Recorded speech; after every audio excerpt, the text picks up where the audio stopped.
Hello guys, and welcome to Hidden Timelines. Today we are stepping into one of the most disturbing, least spoken of chapters of world history, an era when human lives, particularly those of women and children, were turned into commodities with the efficiency of modern corporations. Imagine this. You are 7 years old, playing in your village on a warm afternoon. Perhaps you're helping your mother gather water or running through fields with your siblings. Suddenly the air fills with shouting, with the metallic clash of weapons. Raiders storm through the streets, not searching for gold, not demanding tribute. They are here for you. In an instant your small world is destroyed. You will never again see the faces of your parents. You will never return home. Your childhood ends that very moment. This was not an isolated nightmare, it was the reality for millions across 3 continents under the Ottoman Empire. We often remember that empire for its magnificent mosques, its sultans draped in silks and jewels, the delicate calligraphy on its manuscripts, or its strategic brilliance that stretched its rule from the gates of Vienna to the deserts of Arabia.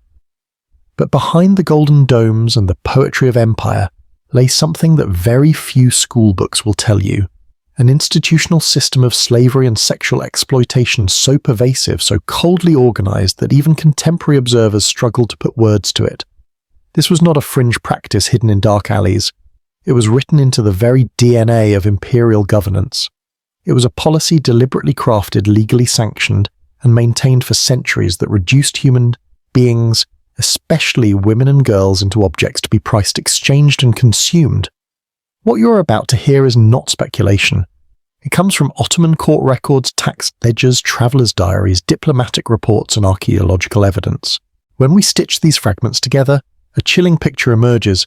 The empire weaponized its most vulnerable people and turned human dignity into a business model. The most haunting part is not simply what happened, it is how carefully it was orchestrated. Imagine bureaucrats drafting tax codes not for spices, not for textiles, but for the trade in flesh.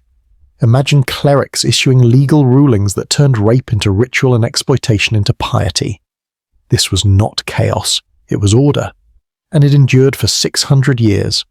Before we continue, if you find these hidden histories compelling, if you believe these silenced voices deserve to be remembered, consider subscribing to Hidden Timelines and let us know in the comments where you're watching from.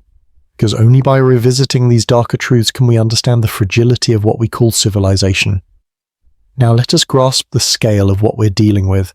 In Constantinople, the shining capital renamed Istanbul by the 16th and 17th centuries, nearly 1 out of every 5 residents was a slave. Think about that. In a city that was the beating heart of one of the world's greatest empires, tens of thousands of men, women and children lived not as citizens, not as subjects, but as property. And here's the more unsettling fact: the overwhelming majority of them were women and girls. Every substantial household, noble or wealthy, owned them. Even many families of modest means kept at least one female slave. This was not a small underground network. It was a normalized economic system woven into daily life. And because it was normalized, it was public. The Ottomans operated entire marketplaces dedicated to the buying and selling of women. They weren't tucked away in back alleys. They were in plain sight. The most infamous was the Avret Pazara, literally the women's bazaar of Istanbul. There, buyers would stroll through stalls as if they were browsing cloth or spices, examining human beings with the same calculating eye. Pause for a moment and let that sink in. This was not medieval Europe, not the ancient world. This market functioned openly from the mid-15th century all the way into the early 20th. That means it was still active while the United States fought its civil war, while Europe built railroads and factories, while telegraphs clicked messages across oceans. At the very moment parts of the world claimed to be moving towards civilization, another empire still taxed, regulated, and meticulously recorded the sale of young women. The state not only tolerated this trade, it depended on it. Every transaction was taxed, every change of ownership documented. Officials kept careful records of prices, origins, and even racial classifications that dictated a woman's worth. Imagine ledgers where human lives are reduced to neat columns of numbers, inventory tracked with the precision of livestock registries. And the supply, it didn't appear by accident. It came through deliberate state-supported systems of acquisition. Military campaigns were designed not only for territory but for human harvest.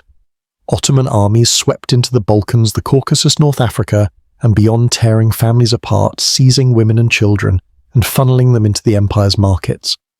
Contemporary accounts describe scenes almost too brutal to believe.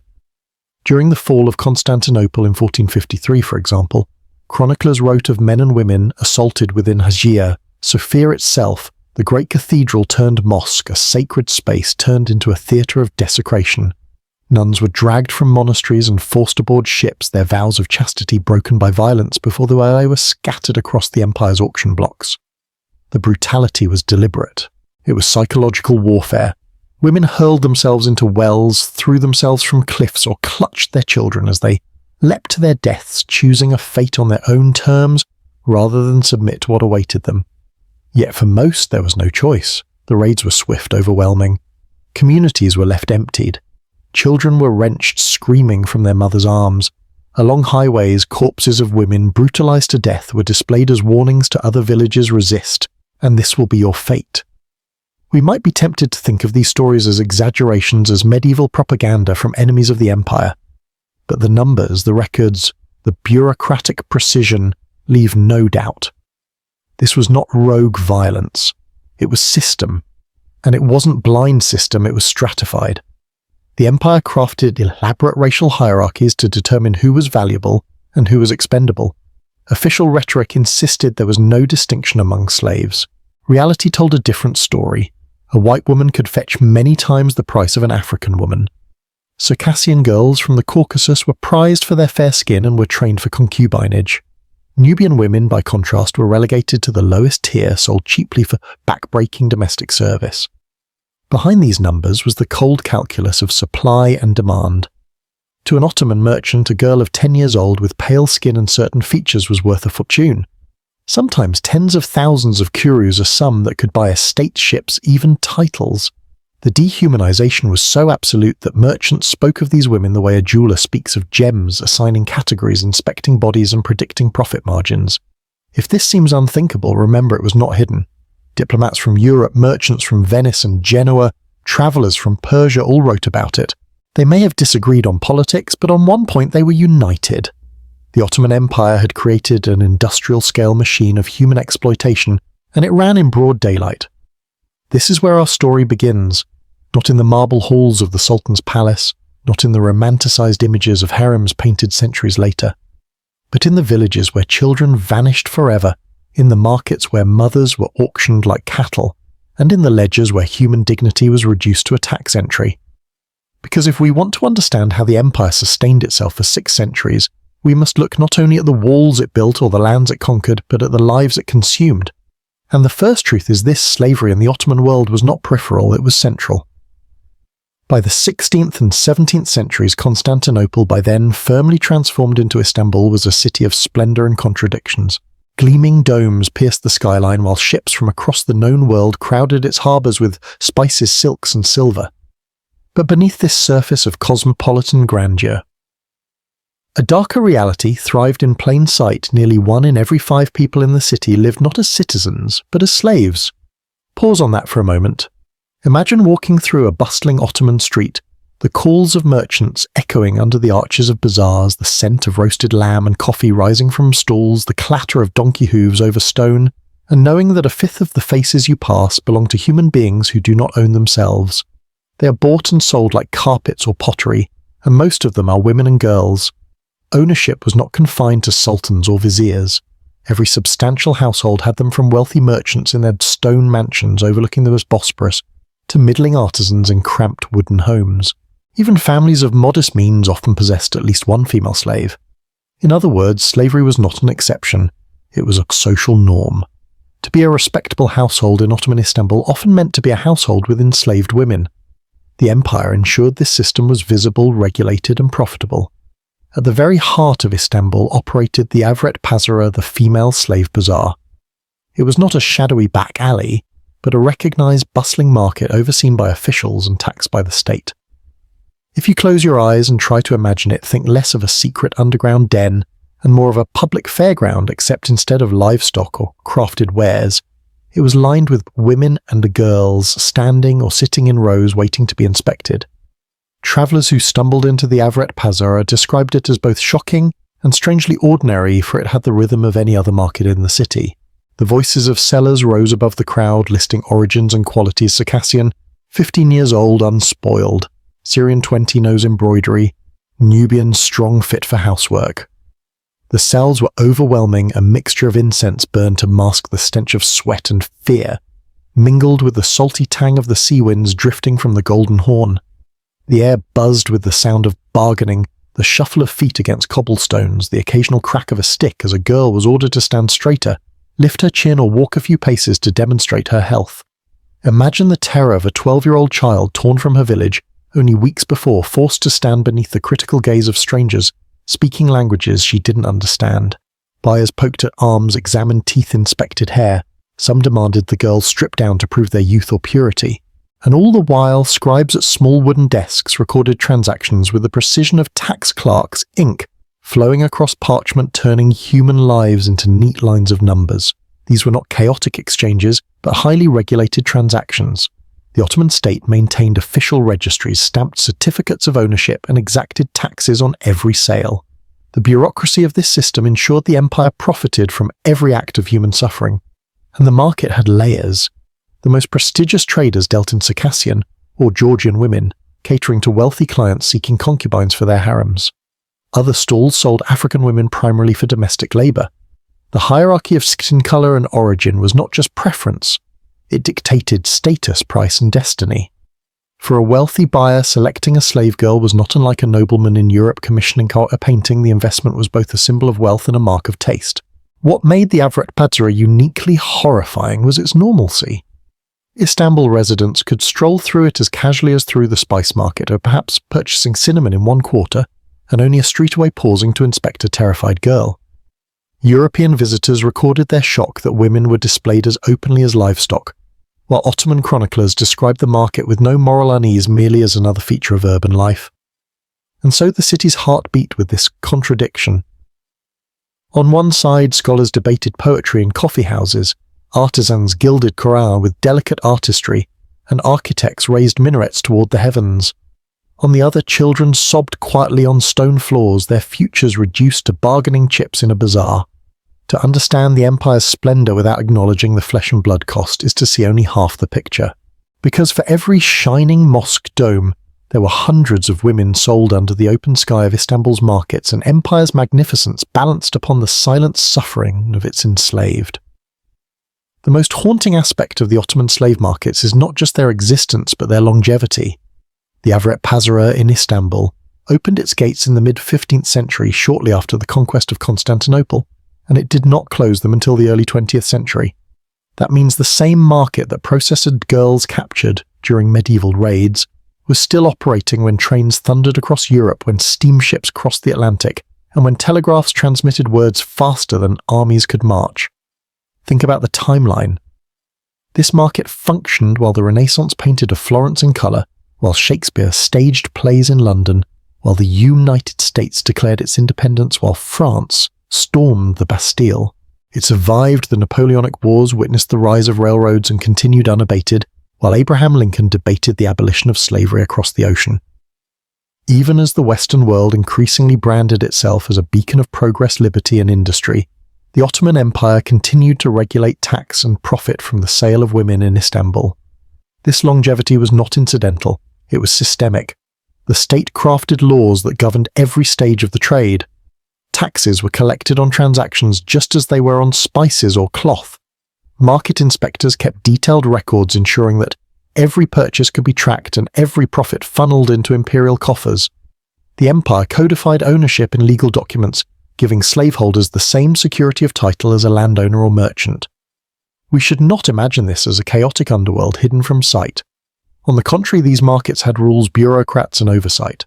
Ottoman officials maintained records of names, ages, physical attributes, and prices, and sometimes even noted the skills of the enslaved singing, weaving, playing instruments, or knowledge of certain languages.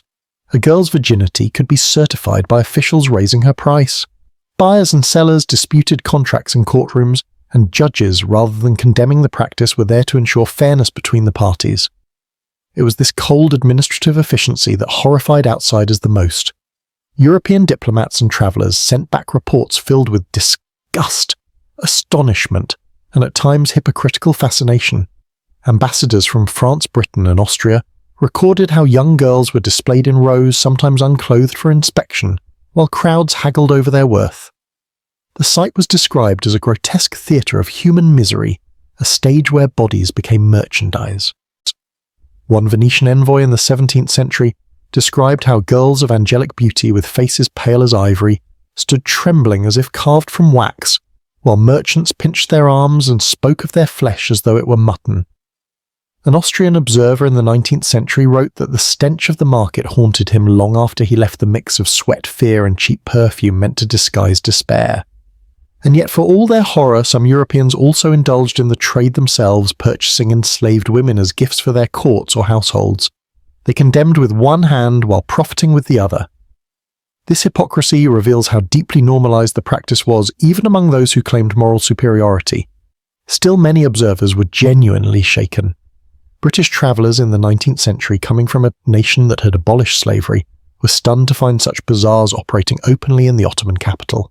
Newspapers in London described Istanbul as a city where the clock of civilization runs centuries behind a place where the very heart of the empire beat in rhythm with chains and ledgers.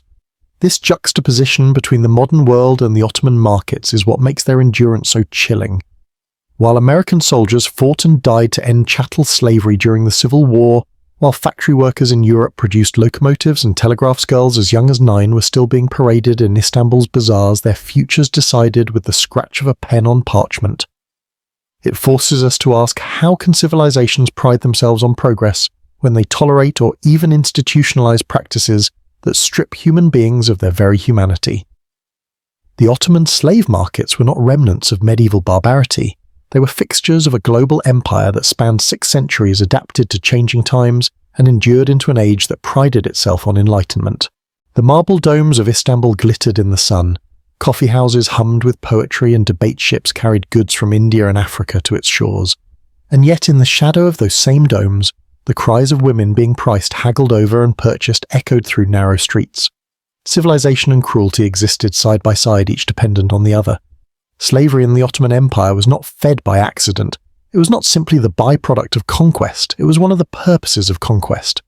Military campaigns were planned with human acquisition in mind as carefully as they were with territory fortresses or treasure.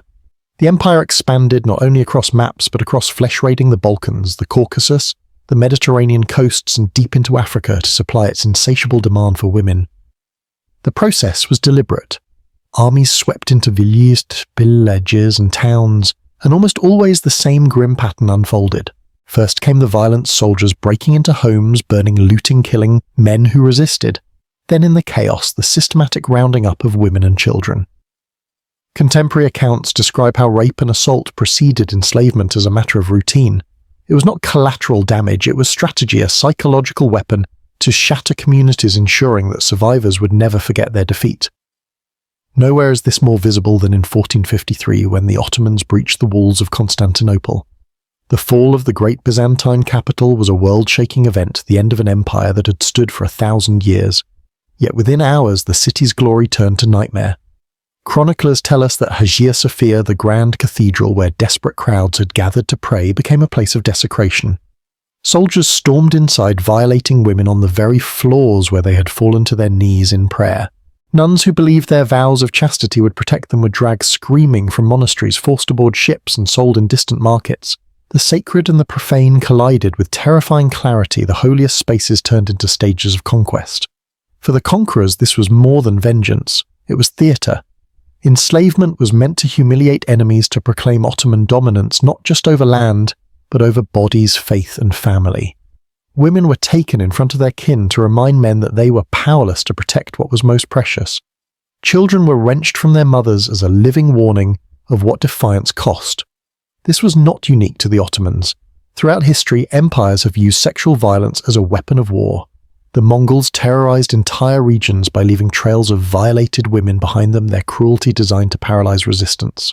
The Romans paraded captives through triumphal processions in chains, their humiliation turned into a public spectacle. Even in medieval Europe, pillage and rape were understood, sometimes explicitly written into the rights of conquering armies. But what makes the Ottoman case stand out is not simply that it happened, but that it was systematically absorbed into the machinery of state. While other powers might have turned a blind eye to battlefield atrocities, the Ottomans monetized them. They fed captives into markets, taxed their sale, and maintained records. The brutality of conquest was not an end in itself. It was the first step in a pipeline that turned trauma into imperial revenue. Consider the psychological ripple effect. In the Balkans, oral traditions passed down for centuries preserve stories of raids where women threw themselves into rivers rather than be taken. Folk songs in Serbia, Croatia, and Greece remember mothers teaching their daughters that death was preferable to dishonor.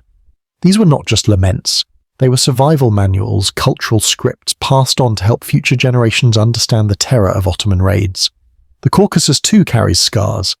Circassian families told legends of women who fought with daggers against raiders, not because they believed they would win, but because they refused to be paraded in Istanbul's markets. In the Mediterranean coastal towns rang bells not only for prayer, but as alarms warning that Ottoman galleys had appeared on the horizon, signals for villagers to flee inland before the harvest of flesh began. To the empire, these captives were inventory. To the communities they were taken from, they were daughters, mothers, wives, sisters, and the violence was more than physical. It was psychological warfare on a civilizational scale, an unspoken message that resistance meant the destruction of lineage, the severing of memory. The act of conquest penetrated not only walls and cities but the intimate fabric of family itself. The fall of Constantinople was remembered in Europe as a catastrophe, but for those who survived within the city, the catastrophe was personal. A city of 500,000 people was reduced overnight to a prison of captives. The streets that once rang with church bells now echoed with the cries of children being herded like livestock. The symbol of Christianity's endurance became a marketplace of broken humanity. In the Ottoman imagination, such acts reinforced divine legitimacy. Conquest was proof of God's favor, and captives were trophies sanctified by religion. But to the outside world, to diplomats, chroniclers, and survivors, it looked like civilization devouring itself. The truth is stark. Ottoman conquest was not only about flags raised and fortresses toppled, it was about the systematic capture of women, the deliberate destruction of families, and the conversion of human suffering into the currency of empire. For countless women caught in the path of Ottoman conquest, enslavement was not simply captivity, it was a fate so terrifying that death itself seemed the kinder choice. Contemporary accounts across the Balkans, the Caucasus, and the Mediterranean repeat the same desperate images: mothers clutching their children as they leapt into wells, young women throwing themselves from cliffs, entire families choosing to perish together rather than endure the violation and humiliation that awaited them in the markets of Istanbul. To us, these acts might seem unimaginable. Why would someone choose death over the chance of survival? But for those women, survival meant a life stripped of dignity, identity, and kinship. It meant being treated as property forced into sexual servitude, their children torn from them and sold to strangers. Death in their eyes preserved the only thing left to them: agency over their own bodies, a final act of defiance against those who sought to erase their humanity. Ottoman chroniclers themselves acknowledged these suicides often with chilling indifference, recording them as obstacles to profitable capture. European observers, by contrast, wrote of them with horror and sympathy, describing how villages greeted Ottoman raiding parties, not with resistance, but with self-destruction. In parts of Bosnia and Serbia, women who sensed raiders approaching poisoned themselves and their daughters with herbs hidden in their garments. In the mountainous regions of Montenegro, families drove their carts off cliffs to avoid capture. The geography itself became a silent witness, cliffs and rivers remembered as sites where women made their last stand. The psychological warfare was deliberate. Corpses of brutalized women were left along roadsides, a grotesque message to neighboring communities. Mothers saw daughters torn from their arms, infants dashed to the ground so that soldiers could march unencumbered. The trauma did not end with those who died. It radiated outward, searing as itself into the memory of survivors who carried their grief into song story and silence. This is where folklore takes over, where chronicles fall silent. Across the Balkans, folk ballads, Sevdalinka in Bosnia, epics, songs in Serbia, laments in Greece preserved these memories in haunting verses. They were sung not in courts or marketplaces, but in kitchens by firesides and in fields where women worked with their hands, and passed on history through melody. One Serbian epic poem tells of a maiden named Milica who, upon being captured, begged her captors for one last moment to comb her hair. Instead, she tied her braids to a low-hanging tree branch and hanged herself, leaving soldiers stunned at her refusal to live in chains. In Bosnia, laments spoke of rivers that carried away brides who had drowned themselves rather than be taken on Ottoman ships, Greek folk songs remember the black-clad mothers who wailed not for husbands lost in battle, but for daughters carried into the east never to return. These were not just stories, they were survival mechanisms. In cultures where speaking openly about rape or enslavement was impossible, songs became coded vessels for grief. A refrain about a nightingale caged or a bride clothed in black carried meanings everyone understood. Even centuries later, when the Ottoman grip weakened, these songs lingered, ghosts of collective trauma echoing in villages that still remembered the terror of raids. In this way, memory itself became a form of resistance. Though the women were gone, swallowed by harems, markets and households, their voices lived on in verse.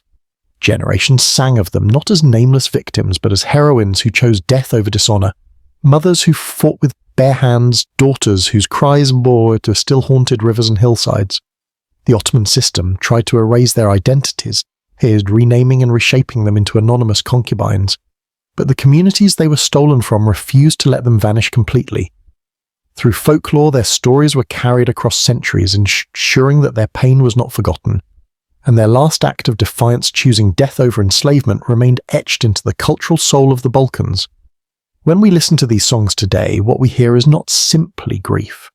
We hear the echo of a choice, a refusal to be turned into property even at the cost of life itself. And in that refusal lies a truth that empires could never fully silence. Inside the Ottoman slave markets, human life was graded, priced and sold with the cold precision of an accountant's ledger. Not all captives were treated equally. The empire constructed elaborate hierarchies of race and origin that determined a woman's fate before she even set foot on the auction floor. At the top of this cruel pyramid were Circassian and Georgian girls from the Caucasus. With pale skin, delicate features and light eyes, they were considered the most desirable concubines for Ottoman elites. Their value soared because they could be trained for roles in the imperial harems, presented as ornaments of refinement, or married off into powerful households. Travelers wrote that Circassian girls were currency and flesh, their beauty so fetishized that merchants advertised their stock as eagerly as jewelers displayed pearls. Syrian girls with olive skin and dark eyes occupied a middle tier. They were seen as versatile, fit for both domestic service and concubinage. Their price reflected this dual value, fetching respectable sums but rarely reaching the astronomical numbers paid for Circassians. At the bottom of the hierarchy were African women, particularly Nubians. They were relegated primarily to domestic labor, cooking, cleaning, serving. Though many were also subjected to sexual exploitation, the market viewed them as less desirable for concubinage, and so their prices remained significantly lower. Ottoman ledgers recorded their worth in figures that starkly reflected this prejudice, often less than half the cost of a Circassian of the same age. The pricing was shockingly precise.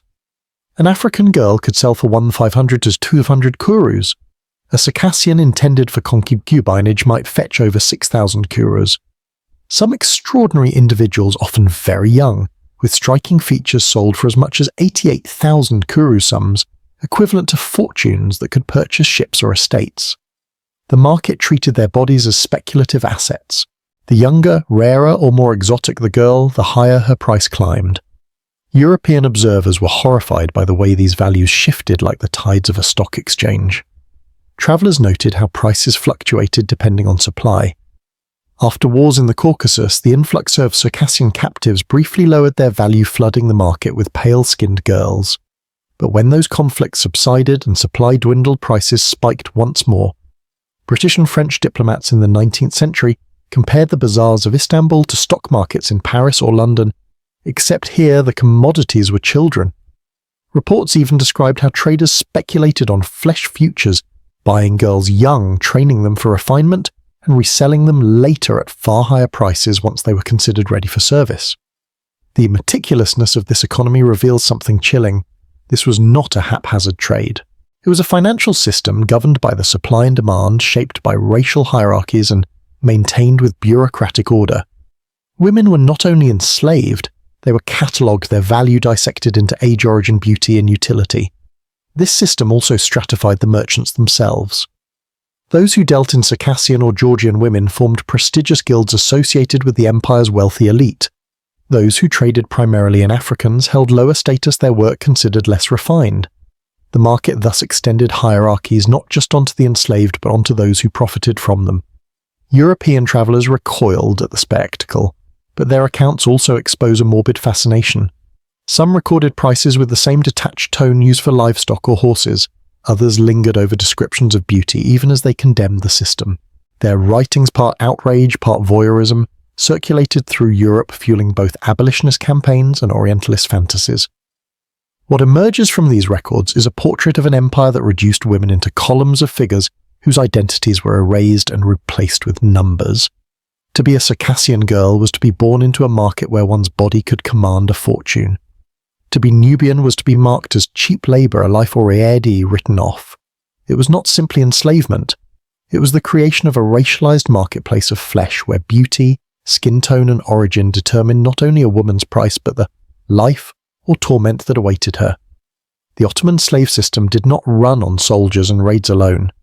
Behind the market stood a professional class of men who turned human suffering into livelihoods, the slave merchants.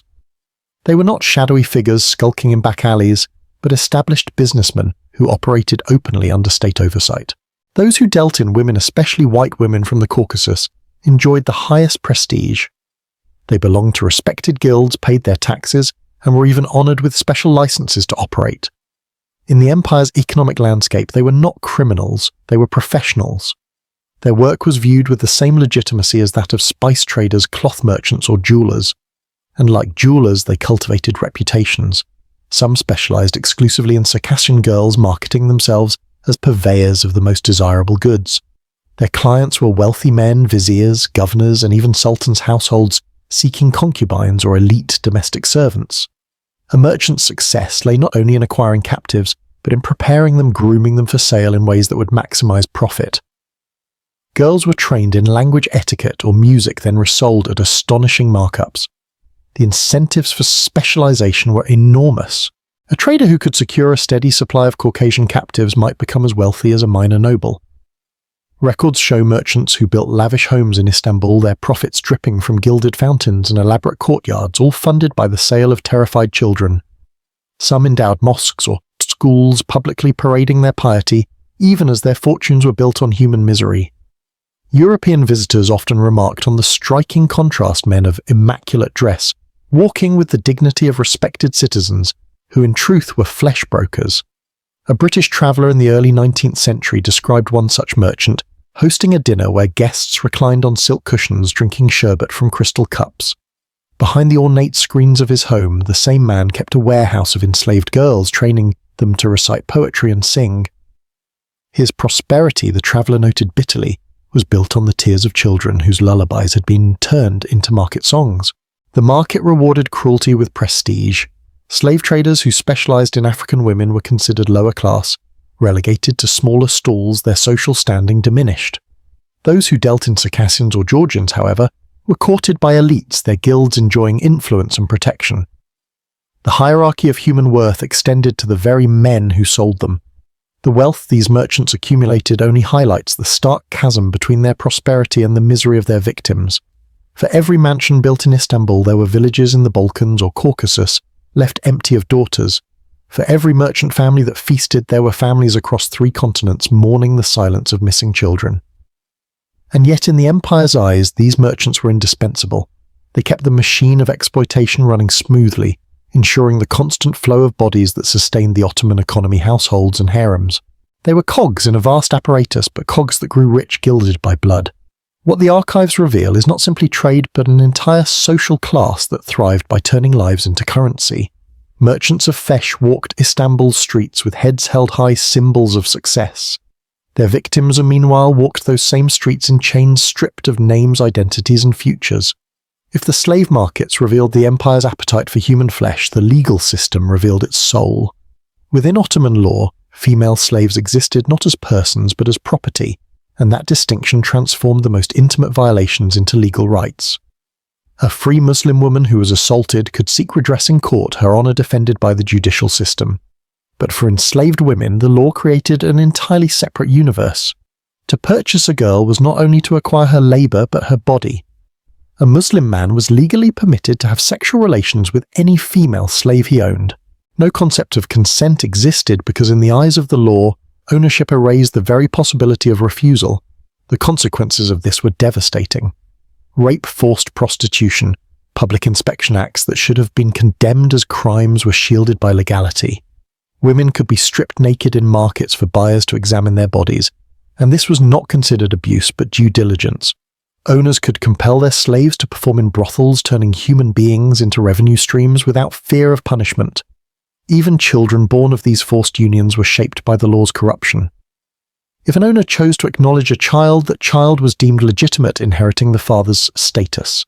This policy perversely encouraged systematic rape, for men knew that sexual exploitation could bring them heirs while costing them nothing. The enslaved woman had no control over her body, her pregnancy, or the fate of the child she bore. Religious scholars, the jurists whose fatwas guided Ottoman society, sanctified this structure. One ruling from the 16th century declared, "The owner may enjoy his property as God has permitted, for what is purchased lawfully cannot be sin." Another fatwa, cited in court records, even stated that if a slave woman resisted and was beaten into submission, the sin was hers, not her master's, for she had disobeyed rightful authority. Such pronouncements stripped women not only of protection, but of blame's opposite, innocence. Court cases reflect how deeply normalized this system had become. In one Istanbul register, a man petitioned to sell his female slave after she became pregnant by him. The judge approved the sale, noting only that the new buyer must be informed of her condition. The question was not whether a crime had been committed, but whether the transaction was properly documented. Another record details a dispute between two brothers who quarreled over the ownership of a girl they had inherited. The judge's ruling divided the woman's duties between them, until one could buy out the other's share as if her life were a parcel of land. Perhaps the most chilling were the treatises that assured owners of their impunity, even beyond this life. Certain scholars wrote that killing one's slave under certain circumstances did not endanger salvation, so long as the act was justified as discipline. Imagine the psychological terror this created for women, who knew that their very survival depended not on the law, but on the whims of their owners. What emerges is a picture of deliberate moral corruption, a parallel universe where exploitation was transformed into piety, where violence was translated into rights, and where the most basic human protections were erased for those deemed property. The Ottomans prided themselves on elaborate legal codes, on the sophistication of their courts and scholars, and yet those same codes created a space where young girls could be violated, traded, displayed and discarded without the law ever lifting a finger in their defense. This was not law as we understand it today. It was law as a weapon, reshaping morality itself, so that what should have been crime became sanctified routine.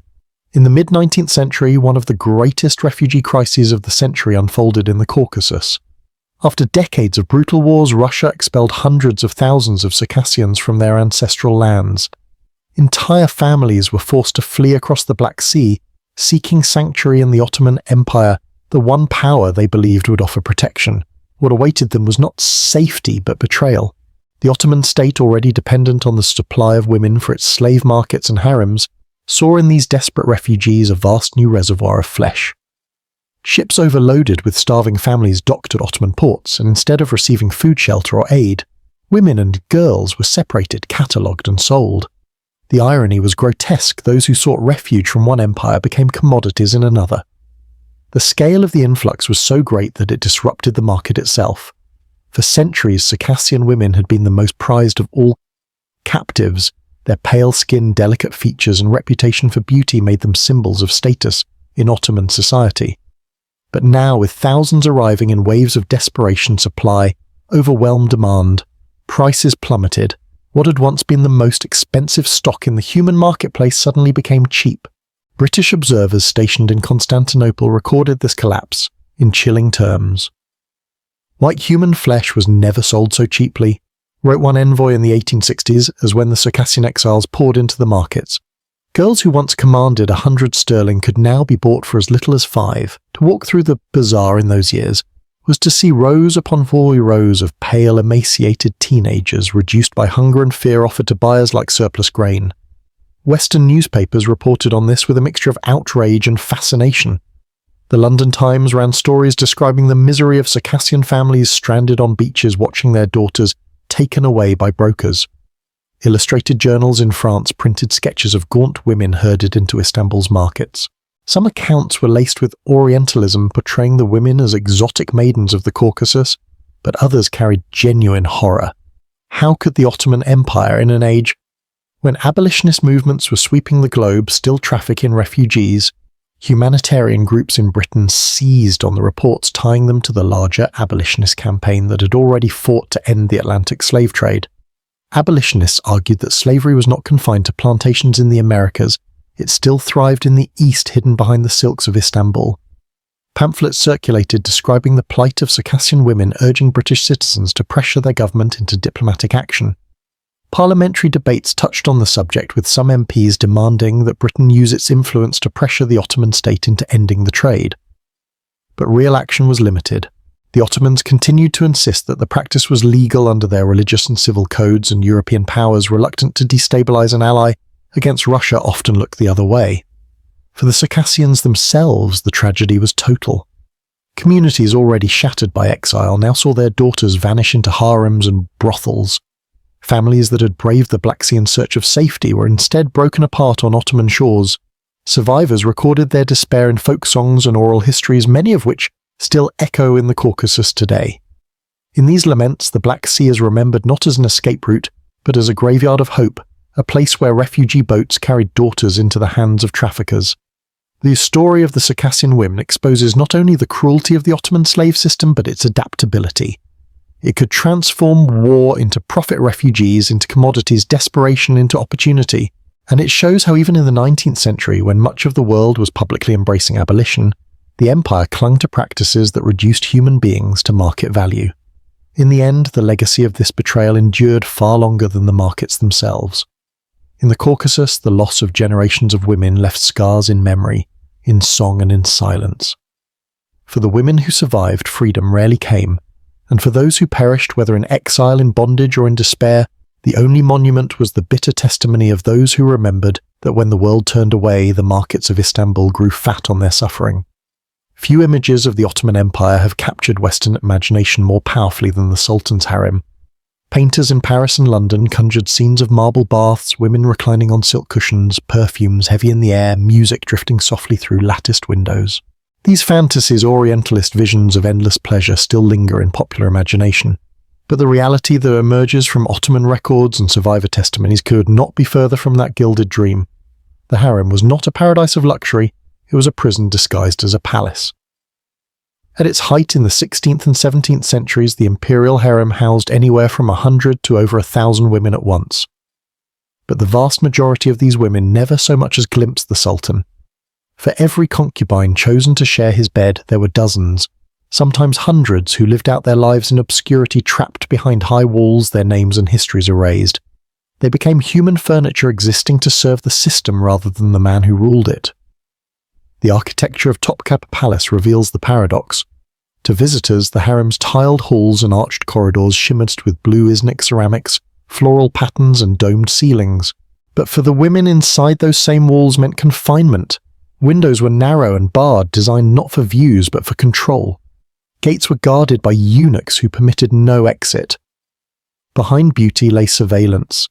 Imagine walking through those corridors, the cool touch of glazed tiles under your fingers, the echo of footsteps bouncing off stone floors, the constant feeling that eyes were watching from behind lattice screens. The air was thick, not with perfume, but with silence. Women were forbidden to leave. Male visitors, except for the Sultan and the black eunuchs who guarded them, were strictly banned. Days passed with little to mark the difference between one and the next. The daily sounds were not of laughter or music, but of hushed voices and enforced routine, the shuffling of slippers along stone hallways, the whisper of fabric as women bowed or moved aside for senior concubines, the crack of a stick when a servant failed to respond quickly enough. And at night, the muffled sobs of girls too young to understand why their childhood had been stolen, swallowed by walls that would never let them return home. To the outside world, the harem was the empire's hidden jewel, the seat of feminine influence. In reality, it was a carefully engineered cage. Women were stripped of their identities on arrival, renamed, converted, and trained. Most would never wield power, never be chosen, never step outside again. In this sense, the harem's greatest illusion was not to outsiders, but to those inside. Each girl was taught that she might one day ascend, selected by the Sultan, favoured with gifts, perhaps even elevated to the rank of Valide Sultan, the powerful mother of a future ruler. But the cruel truth was that the overwhelming majority would die within those walls, their lives consumed in waiting for a chance that would never come. So when we strip away the fantasies painted by Western artists, what remains is not a paradise of silks and roses, but the sound of iron gates locking shut the silence of women pacing narrow courtyards and the unending monotony of lives lived in gilded captivity. The journey into the harem did not begin with luxury. It began with erasure. From the moment a girl crossed the threshold, her past was stripped away piece by piece. Some were barely old enough to know their letters 6, 7, maybe 8 years old. They had not yet outgrown dolls or lullabies yet. The first thing taken from them was their name. Whatever their mothers had whispered into their ears at birth was now forbidden. The sound of Katerina, Mariam, Anya, or Layla disappeared. In its place came something new, something chosen Aisha, Gul, Yasemin names given not in love but in ownership. Religion followed.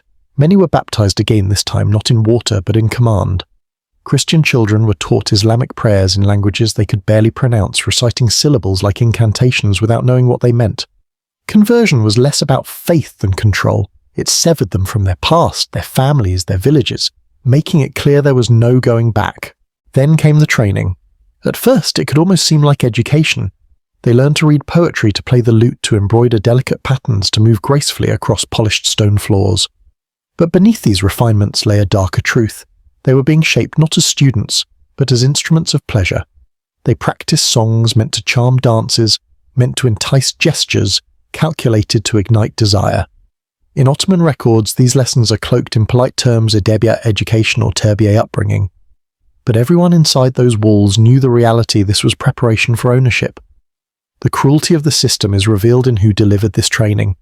It was not only men, it was the older women, the survivors of earlier cycles who became instructors. Once they had been captives themselves, trembling under the same gaze, stripped of the same names. Now they stood as teachers, enforcing the very disciplines that had once broken them. Some did so with zeal, lashing out at younger girls with sticks, or harsh words determined to prove their loyalty and secure their fragile positions. Others did it with quiet resignation, whispering small comforts in between corrections. Do as they say. Endure, survive. But whatever their intent, the outcome was the same. The cycle continued. Victims became instruments of the system, passing on their own scars like inheritance. Imagine being 10 years old, forced to stand in a line of other children, your hair combed and your dress pressed. An older woman instructs you to bow your head, to lower your gaze, to smile at a man you do not know. If you falter, she snaps your chin upward. With her hand, tells you to try again. To an outsider, it might look like finishing school. To the child inside, it is training for a life where her body is no longer hers. The hierarchy of training was ruthless. Those deemed especially beautiful or talented were polished, more carefully kept apart for special instruction. They were taught refined manners, graceful dances, courtly conversation preparatory, as investments to be offered to the Sultan or his viziers. The rest, the majority, were drilled for menial labour, sewing, cleaning, waiting in silence, standing ready at a gesture. And so a cycle was born. Each girl entered as herself, carrying a name, a language, a memory of a mother's embrace. But inside the harem she was remade. The past was erased, the self overwritten, until all that remained was a mask. And behind every mask was a child buried alive, watching from the shadows of her own stolen identity. If the harem was a prison, it was one where the bars were invisible but no less suffocating. Life within its walls followed a rhythm that crushed individuality and kept women in a constant state of readiness, as though every breath had to be earned. The daily routine was designed to erase rest and replace it with vigilance. At dawn, eunuchs patrolled the corridors, ensuring every girl rose on time. They were expected to dress-groom themselves and be presentable long before they were ever summoned. Even if the Sultan never glanced their way, they had to live every day as though he might. This created an atmosphere of permanent anticipation, like actors rehearsing endlessly for a performance that for most would never come. Meals were plain but controlled. Bread rice stews enough to sustain but never to indulge. Afterward came chores, cleaning rooms, mending garments, preparing perfumes, arranging silk cushions. For those considered promising hours were devoted to practice music, poetry, dance, recitations. The rest were reduced to silent labour. But the harshest feature of harem life was not physical confinement, it was psychological torture. Hundreds of women were forced into proximity, yet true friendship was nearly impossible. The system thrived on rivalry. Each girl was told implicitly or explicitly that her survival depended on being chosen, that her beauty, her skill, her obedience had to outshine the rest. This rivalry was carefully manipulated. Eunuchs whispered about which girl might be favoured, sowing jealousy. Older concubines spread rumours to sabotage rivals. A new dress or a glance from a court official could tilt the balance, sending waves of envy through the dormitories. Women learned to smile in each other's faces, while secretly praying for each other's downfall. The emotional toll was devastating. Imagine a young woman sitting beside her closest companion, sharing whispered hopes in the night. Then one evening, guards arrive to escort that companion away. The chosen girl leaves trembling, uncertain whether she is being taken to the Sultan's chamber, sold to another household, or discarded entirely. For the one left behind, the silence is unbearable grief for her friend's fate, mingled with the bitter sting of jealousy that it was not her. Another vignette. A girl watches as her rival, someone she has envied for months, is summoned. She knows what will happen. She hears the laughter and music from distant chambers. But when the rival returns the next morning, her eyes are hollow, her face blank.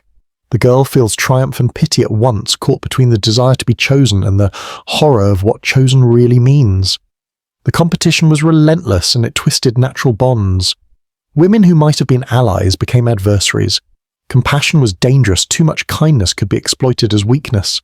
Yet too much cruelty could backfire as well, leaving one isolated. The only safe mask was detachment, and so many women learned to harden their hearts, turning themselves into statues long before age or misfortune made them invisible. The system ensured, though, that even joy was poisoned. If a girl received a gift, a bracelet, a new garment, it marked her as favoured, but also painted a target on her back. Envy followed her through the corridors, every step shadowed by resentment. Love, if it existed at all, became indistinguishable from strategy. For those not chosen, despair grew heavy with each passing year. Every season meant more competition, more girls arriving from distant lands, younger and fresher, while those who had waited too long sank into obscurity. Some were eventually sold off to lesser households, others abandoned entirely. The cruelest fate was simply to fade alive but unseen, waiting in silence until time and usefulness ran out. The harem has often been romanticized as a palace of pleasure. In truth, it was a theatre of survival where women were forced to dance between grief and jealousy, loyalty and betrayal. The walls contained not only bodies but emotions weaponized against them, hope twisted into rivalry, love transformed into poison, friendship eroded into envy. And every day, every whispered rumour, every footstep in the night reminded them of one chilling truth within these walls: they were not women, not daughters, not sisters. They were instruments waiting to be played, discarded, when broken, replaced when out of tune. Inside the harem, youth was currency, beauty was capital, and once either began to fade, a woman's value plummeted with merciless speed. There was no safety net for those who aged out of usefulness, no system of care for the women who had given their youth, and often their sanity, to the service of the palace. They were commodities with expiration dates, and once their time was up, the empire disposed of them as carelessly as broken pottery. Some were sold into brothels. After years of confinement and training, these women found themselves pushed into the most degrading corners of the empire's sex trade. Their skills in music, poetry, or dance no longer mattered. Their bodies were reduced to whatever coin they could still command. In the registers of Istanbul, there are records of former harem women sold for shockingly low sums, their worth measured not in silk or jewels, but in fractions of the prices once commanded by younger girls. Others were abandoned outright. When an older woman was deemed too worn or undesirable, she might be cast into the streets of Istanbul with nothing but the clothes on her back. Many had no family to return to, having been taken as children, their villages long destroyed or forgotten. They wandered the city like ghosts, begging for scraps, despised by the very society that had once consumed their youth. European travellers in the 18th and 19th centuries noted the presence of such women, broken and nameless, or loitering near markets or shrines, treated as pariahs. To passers-by, they were reminders of a system that thrived on beauty and disposed of the human vessel once it faded. The darkest fate was reserved for those considered both useless and inconvenient. Some women, especially those who had outlived their purpose in the Sultan's household, simply vanished. Whispers in court chronicles suggest they were quietly executed, poisoned, or smothered, erased not only from service but from memory. Their deaths went unrecorded, their lives written off as inventory struck from a ledger. The psychological wreckage of these discarded women is difficult to imagine. Survivor accounts describe them as shadows of themselves. One European observer wrote of an aged woman found muttering prayers in a dialect no one around her understood. She had once been a harem concubine sold decades earlier as a child. Now she sat barefoot on a street corner clutching fragments of a lullaby from her lost homeland, her eyes blank with trauma. Another account tells of women who refused food, slowly starving themselves rather than endure the indignity of outliving their purpose. In Ottoman society, these women were not embraced but shunned. They bore the stigma of slavery and sexual exploitation, yet had none of the protections of free women. They could not marry respectably, had no inheritance, no kinship networks. They were human debris cast adrift in a city that had consumed them and moved on. The cruel paradox was this: for those trapped in the harem, to be chosen could mean suffering, but to be overlooked meant oblivion. The system created no place for survival outside its walls. Once a woman aged or failed to please, she faced only degradation, abandonment, or death. The marble tiles of Topkapi Palace gleamed with wealth, but beyond its gates, the streets of Istanbul carried the broken figures of women who had once walked those halls, discarded relics of an empire that thrived on their silence. If chains and locked gates marked the physical captivity of women in the Ottoman slave system, the deeper prison was the one they carried within themselves long after freedom. Those who managed to escape were manumitted or somehow bought their way out, did not step back into life unscathed. They carried wounds that no court could recognize, no physician could heal, and no society wanted to see. Many were unable to form families. Years spent as property had stripped them of the ability to imagine relationships built on trust or equality. For some, the very idea of intimacy provoked panic. Others, having been forced to bear children in captivity, could not bring themselves to mother again, haunted by the memories of infants torn from them, or raised as the property of another household. Trust was the most fragile casualty. Freed women often lived with a permanent suspicion of kindness. A smile from a stranger could feel like the first step in another trap. Offers of love or marriage seemed dangerous, even predatory. In a society that stigmatized former slaves, many internalized the message that they were unworthy of respect. Their bodies had been treated as commodities for so long that they struggled to see themselves as human in the eyes of others. The signs of trauma were everywhere, though no one had the language for it then. Some women experienced relentless nightmares, waking in terror as though guards still stood at their doors. Others dissociated, moving through daily life as if half asleep, numbed by years of conditioning.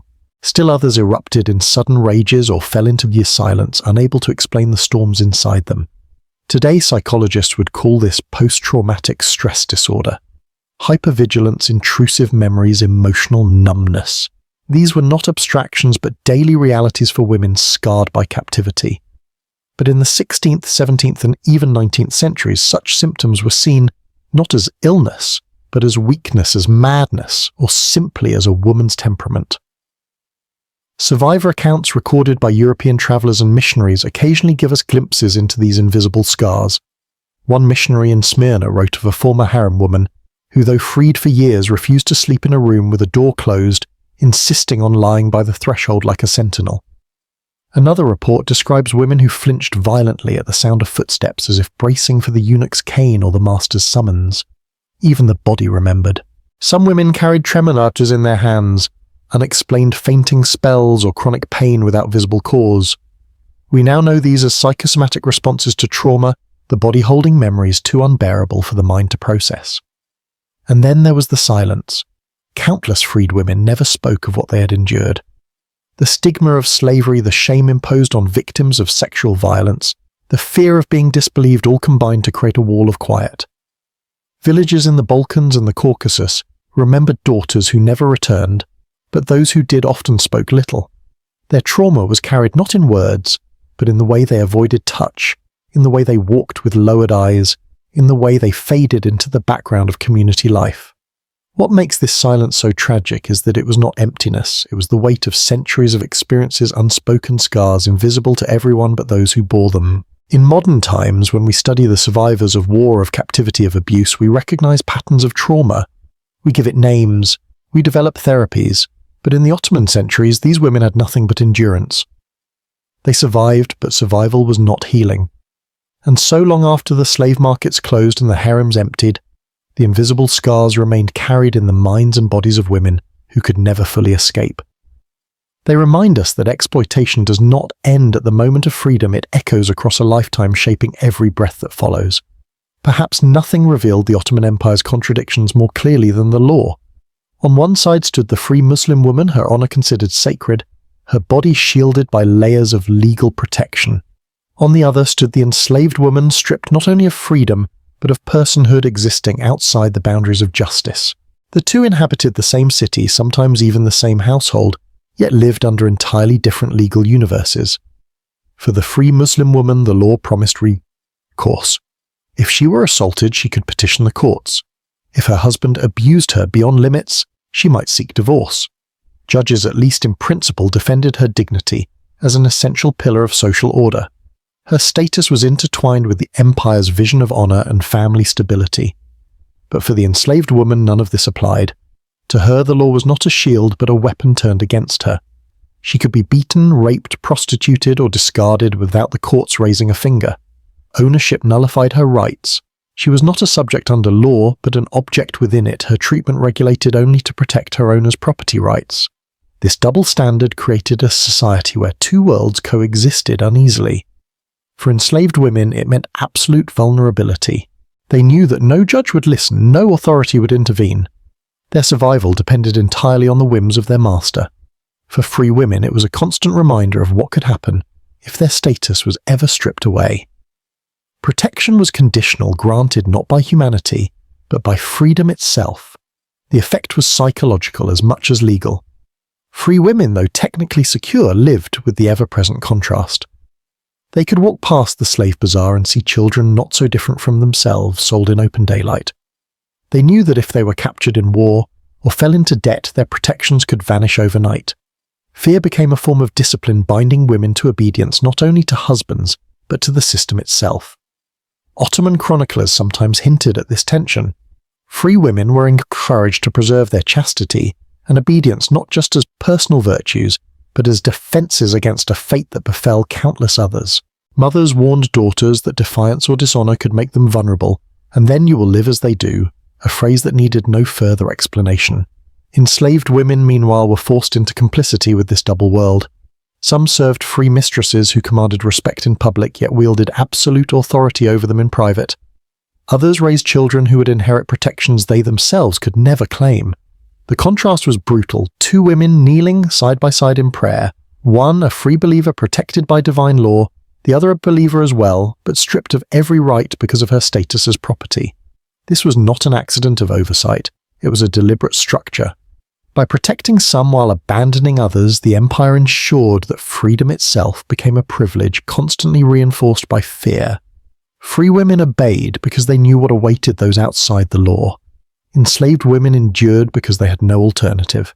And together their unequal worlds maintained the stability of the system.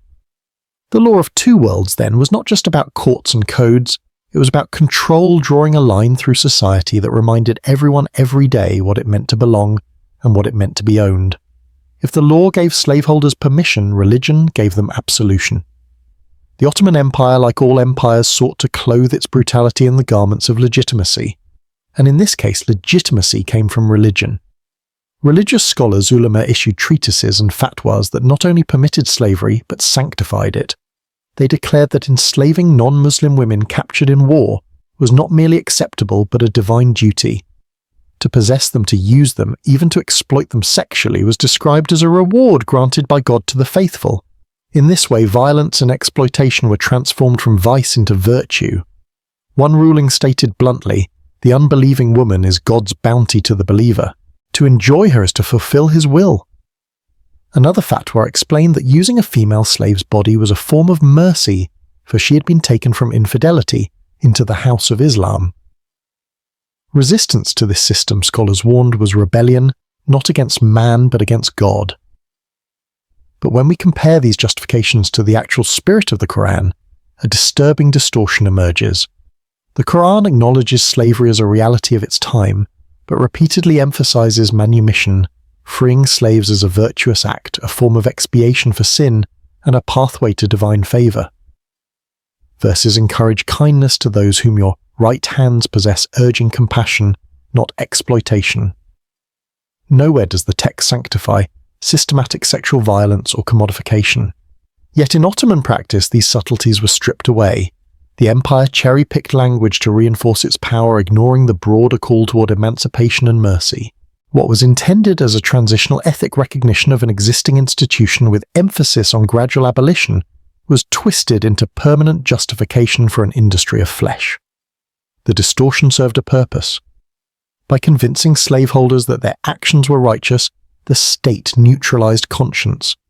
Men who might otherwise have questioned the morality of exploiting a terrified child could comfort themselves with the thought that they were fulfilling religious duty. The system thus created not only physical chains for women, but spiritual chains for men, binding both in a cycle of delusion. The sanctification extended even to the markets. Accounts describe clerics blessing bazaars, offering prayers over sales, assuring merchants that their transactions were pure. Slave girls were inspected and purchased under the gaze of men who believed themselves pious, their brutality shielded by a theology bent to imperial convenience. For the enslaved women themselves, this twisting of faith was a cruel betrayal. Many shared the same religion as their captors. Circassian and Balkan captives often converted not out of conviction but compulsion. Yet even as Muslims, they found no protection. Their prayers were silenced by a theology that declared them property no matter their belief. Here lies the deepest corruption. Religion, meant to be a source of justice and dignity, became a tool of domination. The faith that preached mercy to the orphan and kindness to the stranger was invoked to sanctify the rape of a child. The very words of God were reshaped into a mask for empire, concealing greed and lust beneath the veneer of divine duty. The Ottomans were not unique in this distortion. Christian Europe too justified conquest and slavery in the name of God. But what makes the Ottoman case so chilling is the sheer scale of theological detail poured into maintaining the system. Where the Quran encouraged freedom, the empire built walls. Where it urged compassion, the empire blessed chains. And so religion became not a light to challenge oppression, but a torch carried into the darkest corners of human exploitation, illuminating cruelty while calling it sacred. If the harem was the endpoint, the journey to it revealed the industrial nature of Ottoman slavery. This was not a loose network of raiders and opportunists. It was a business structured, methodical, and disturbingly modern in its efficiency. Merchants produced catalogues describing their stock. Women were listed by age, skin color, and special skills: embroidery, singing, languages. Virginity was advertised like a luxury feature, often guaranteed with written warranties that allowed buyers to return a girl if the claim proved false. Fertility was another selling point, a promise that the woman could bear children for her new owner. Some contracts even offered what we might today call a trial period, permitting the buyer to exchange one captive for another if dissatisfied. The infrastructure behind this trade was vast. Caravans of captives marched across the Balkans and the Caucasus, their feet bound by iron shackles, forced to walk for weeks across frozen passes or sun-scorched plains. Those who collapsed from exhaustion were abandoned by the roadside. Others were beaten back to their feet, their wounds festering under rusted chains. Pregnant women gave birth on the march, their newborns killed instantly to keep the coffle moving. Travellers in the 17th century described columns of women stretching as far as the eye could see, bound together with ropes guarded by men on horseback who treated escape attempts with swift, brutal executions. Survivors recalled being forbidden to speak their mother tongues, punished for crying, forced to march in silence, until even grief was beaten out of them. By the time they reached Istanbul or Damascus, many had retreated into shock, their silence mistaken for obedience. Sea routes were no kinder. Galleys specially outfitted for human cargo ferried women across the Black Sea, the Aegean, and the Mediterranean. Crammed below deck, they lay in stinking holds, seasick and suffocating, some dying before ever reaching port. Those who survived emerged blinking into the sunlight of markets already buzzing with anticipation. And what markets they were! The bazaars of Istanbul, Cairo, and Aleppo functioned like modern exchanges. Buyers strolled among rows of captives discussing prices with the casual tone of men buying livestock. Inspectors prodded teeth, examined limbs, and certified virginity with public intrusions so demeaning that even hardened observers recoiled. One French traveller compared the atmosphere to a carnival, except here the entertainment was the degradation of human beings. Every step of the process was taxed. Market stalls, transport permits, official inspections, each generated revenue for the state. The empire maintained registries recording origins, prices, and ownership transfers, ensuring that the flow of bodies was as carefully tracked as any other commodity. The precision of this system is what makes it so chilling. This was not chaos, it was order. A bureaucracy of human misery that could rival any modern corporation in its efficiency. From the moment a girl was captured in a village raid through the march in chains, the voyage across seas, the inspection on market stones to the final signature in a registry, her life was reduced to a transaction, and around her the marketplace hummed. Buyers haggled, scribes recorded, merchants advertised. Children wept quietly on the ground, their small hands clutching at the hems of strangers. The cries of mothers echoed down stone alleys drowned by the bargaining of men. The Ottoman Empire had built not just a system of slavery, but an entire economy of trafficking and empire, within an empire where profit was measured in human suffering and where the screams of captives became the background noise of civilization. To understand the Ottoman Empire's longevity, we must see conquest not only as a pursuit of land, but of people. Military campaigns were designed as much for human procurement as for territory. Victories were measured not only in forts taken or banners lowered, but in how many women and children could be marched back to Istanbul, entered into ledgers and sold in its markets. The Crimean Tatars, vassals of the empire, perfected this grim harvest. Each year they swept into the plains of Poland, Ukraine and Russia in what they themselves called the harvest season. Villages were surrounded before dawn, men killed, and women and children rounded up like livestock. Captives were marched in kaffuls, long chains that snaked across the steppes toward Ottoman markets. For the Tatars, this was not a side effect of war, it was an annual economy. For the empire, it was a reliable supply line of flesh. Generations of Eastern Europeans grew up with the terror of these raids etched into collective memory. Parents hushed children with warnings, "Sleep or the Tatars will come." Folk tales spoke of girls vanishing into the east never to return. The trauma was so widespread that entire cultures reshaped themselves around the anticipation of loss, building fortified monasteries, teaching songs that carried grief across centuries. Even after the slave markets closed and the empire collapsed in 1922, the scars did not vanish. In the Balkans, old songs still carry echoes of mothers mourning daughters taken to Istanbul. In Circassian communities, oral histories remember exile not as escape but as betrayal, where the Black Sea became a highway of despair.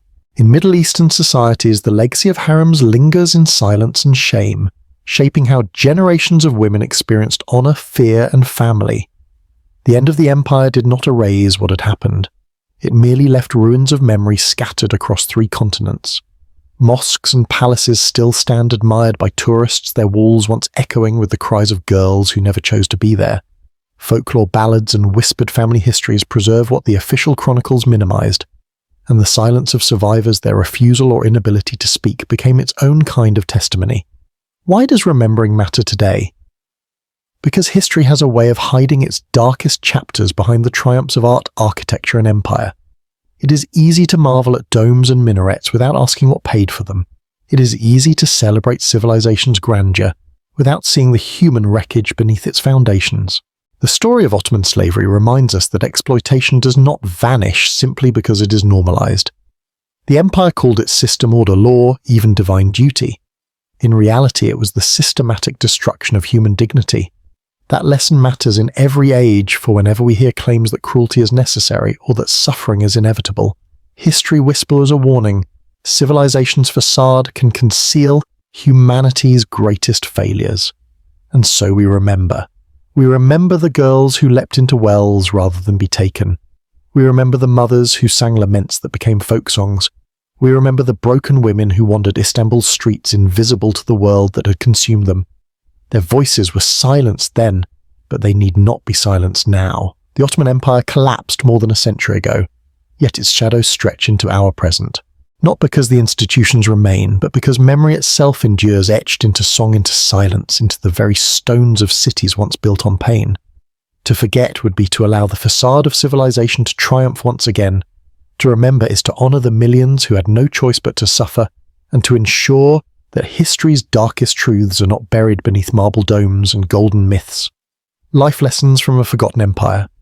History at its sharpest is not only about dates, battles, and empires, it is about choices, silences, and the hidden costs of power.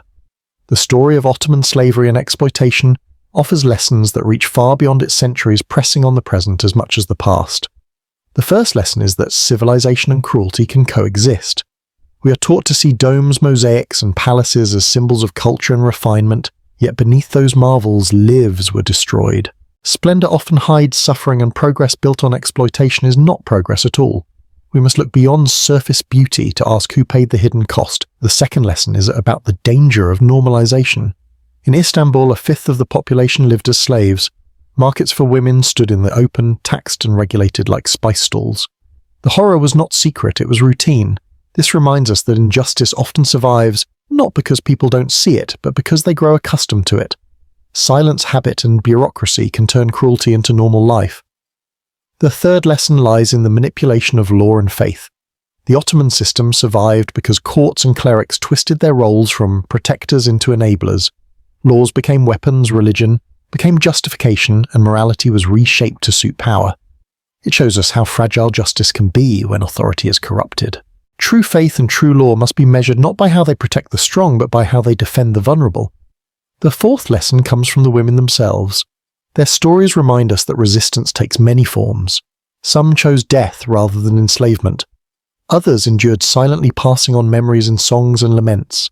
Even in captivity, small acts of survival, remembering a mother tongue, whispering comfort to another child, were forms of defiance. From them we learn that dignity can flicker even in darkness, and that survival itself can be an act of rebellion. The fifth lesson is about the long reach of trauma. The women who were freed carried scars that lasted lifetimes. Communities carried their losses in ballads and silence. Trauma does not vanish when chains are broken, it lingers in memory, culture, and psychology. This teaches us to take the wounds of others seriously, to see invisible pain, and to understand that healing requires more than time, it requires recognition. Finally, the deepest lesson is the necessity of remembrance. Empires collapse, markets close, and palaces turn into museums, but the voices of the exploited risk being buried under the weight of forgetfulness.